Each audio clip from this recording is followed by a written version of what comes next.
Hey everyone! From the April the 5th, which was of course yesterday, to April the 9th, Star Trek Online has this first contact deal going on. So we're going to go to the Sol system and visit Utopia Planitia. So there's absolutely no telling when I'm going to be able to get this up. So by the time I do, the event's probably going to be over.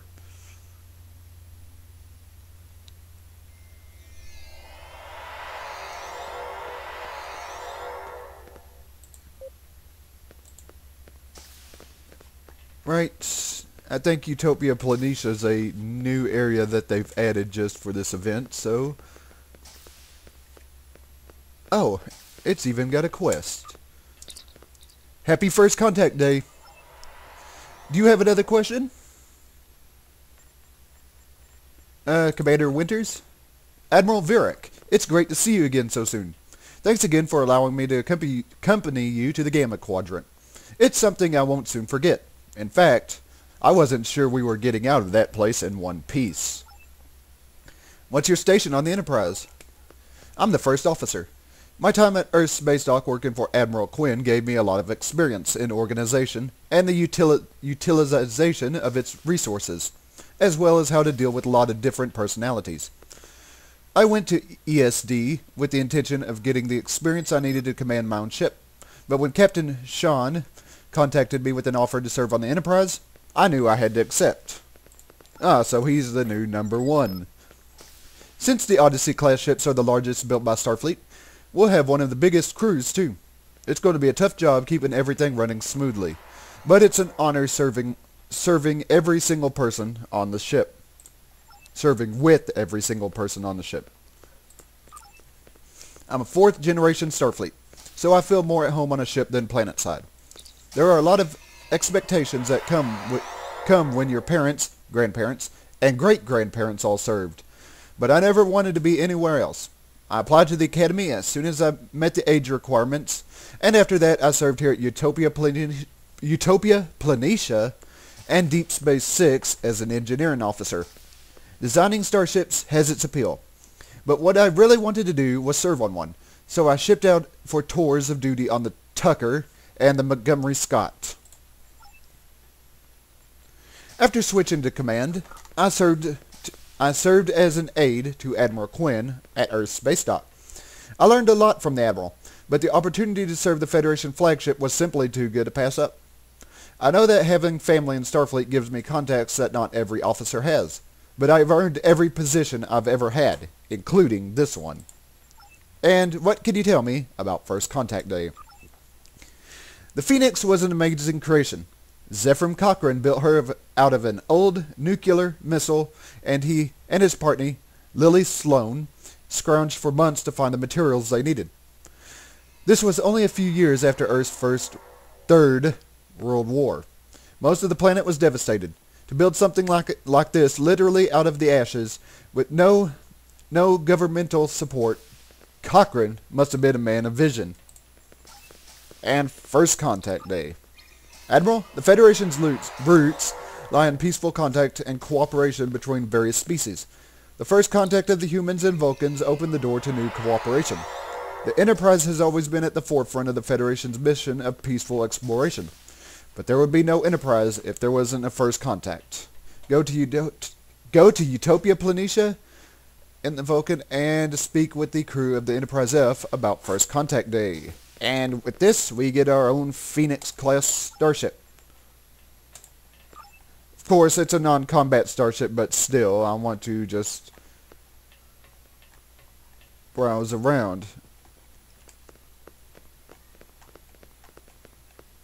Whoa, whoa, whoa, whoa, whoa, whoa, whoa, kind of glitching there. Greetings, Admiral. Okay, what's your role in the Enterprise? I'm Chief Science Officer. Captain Sean was my commanding officer on the Belfast. The loss of that vessel was regrettable, but necessary. I'm glad that at least we did all we could to help you get the Changeling back to DS9. Without your assistance, I don't think we would have been able to retake the station. After that, my homeworld would have been the next target. Thank you. Tell me about yourself. I was born in an intermittent camp in the Parkian Peninsula, but I remember nothing of the occupation. After the Cardassians left Bajor, my father took a position in the provisional government with the Ministry of Agriculture. I grew up in the capital, and luckily my parents had the resources to indulge my interest in science. After graduation, I left Bajor. I earned a position at the Vulcan Science Academy, where I earned advanced degrees in physics and exozoology. After that, seeking more experience with the galaxy and a chance to explore, I moved on to Starfleet. I've always been more comfortable with facts than feelings. In this way, I'm different than most Bajorans. It's not that I don't believe in the prophets, but we need to look at them rationally. They are not gods. They are an alien species worthy of our study and contact, not worship. My brother once asked me why. If I don't believe as he does, why continue to wear my earring? But just because I'm not religious does not mean I'm not proud of my planet and my culture. Okay, what can you tell me about First Contact Day? It is interesting. Humans revere Zefram Cochrane so much. But if you study the mission logs of the Enterprise E crew and other sources about the man, you'll see he was much more complex than history hollows portray. According to the logs, Cochrane didn't create the first warp engine to end war or usher in a new era for mankind. In fact, he was a cynic addicted to alcohol who was using his genius for financial gain. He didn't even enjoy space travel. Nevertheless, his invention did change Earth, and with it, the entire galaxy. To me, that shows that even an endeavor launched for the wrong reasons can have extraordinary results. It is as Cochrane himself said, don't try to be a great man, just be a man and let history make its own judgments. Alright, and yeah, that was actually one of the best parts of Star Trek First Contact. Okay, I think what I'm going to do, welcome Admiral, is just do this option since these take quite a bit of time. Did you know the Enterprise E was there too? During the Battle of Sector 001, a Borg ship opened a temporal vortex and launched a probe into the past.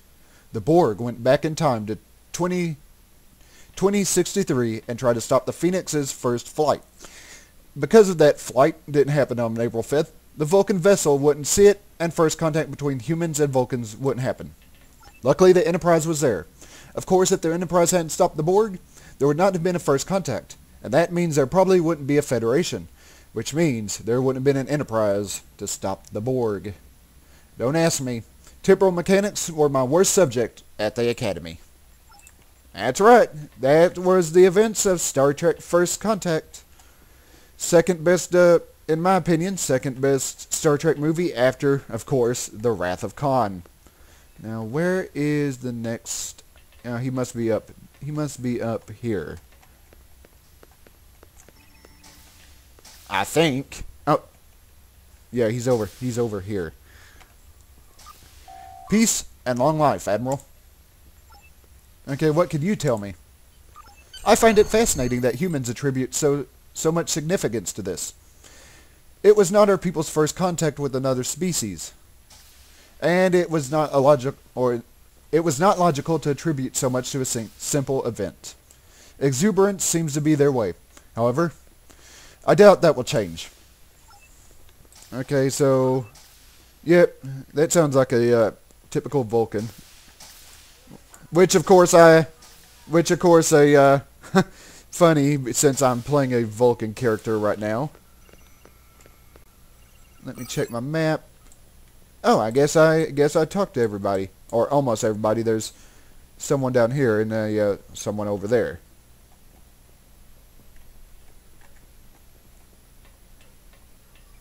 Oh, here's the captain. Welcome to Utopia Planitia, Admiral. Why? Actually, I do want to ask this. Why is the Enterprise F here? We sustained some damage in that last fight against Kurukin and his fleet. Nothing major. But though Starfleet thought it was a good idea that we report back here before our next assignment. We pulled the Enterprise out of dry dock before her work was completed. Wasn't the grand launch for her that its Starfleet brass might have wanted, but I knew that every available ship would be needed to stop the Jem'Hadar. Excellent work out there. By the way, without you and the USS Luna, we would have lost DS9. I just wanted to ask that. Actually, yeah, why were you chosen? You'd have to ask Starfleet Command as to why. I served in Starfleet for 23 years, most of that time as a technical officer. I've taught at the Academy, served as liaison to the Romulans after the destruction of their homeworld, and commanded USS Belfast. I've been on 3 deep space exploration missions and participated in 14 first contact missions. That may be the resume of an Enterprise captain, but you and I both know that there are other people in Starfleet with an even more impressive list of accomplishments. As to why I was chosen, a very wise man once told me a very wise man told me recently that in this time, the captain of the Enterprise must be a soldier as well as a diplomat and an explorer. I'm just grateful for the opportunity. Alright, what can you tell me about First Contact Day? This is a human holiday, so I may not be the best source of information. First Contact Day honors the flight of the Phoenix, Earth's first warp vessel, and the first contact between humans and Vulcans on April 5th, 2063. Without Zephram Cochrane and the Phoenix, I don't think Starfleet would be here today. There probably wouldn't be a Federation either. Humans, and their unique approach to diplomacy, helped end centuries of conflict between my people and the Vulcans. It was their ability to bring disparate groups together for a common cause that helped found the Federation. Right. So let me check my map. Seems like I talked to everybody, so let's go back and talk to Commander... No, wrong way. Let's go back and talk to Commander Winters.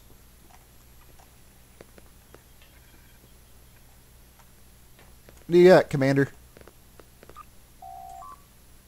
What could you tell me about First Contact Day? Okay, the Phoenix was amazing. Yeah, I think I already read this first time, but the only deal was I didn't have the mission going. First Contact Day complete. First Contact Day lets the people of the Federation remember their roots. That peaceful contact set the stage for Federation's future interactions with other species. Like Zephram Cochrane, we don't have to be great people in order to have a great vision, and we get skill points, bridge officer skill points, and our Phoenix starship. So, yeah, that's it. That's it. All I need to do...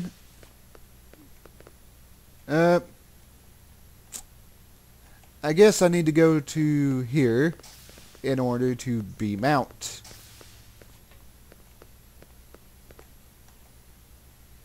I think... Oh, beam out. Derp. But, yep, that's it. I might show the Phoenix off later, but for now, it's a non-combat ship, so there's not really a whole lot you can do with... Not a whole lot you can do with it, but it's actually nice to have. So for now, I guess I'm done with this video, and I will see you all later.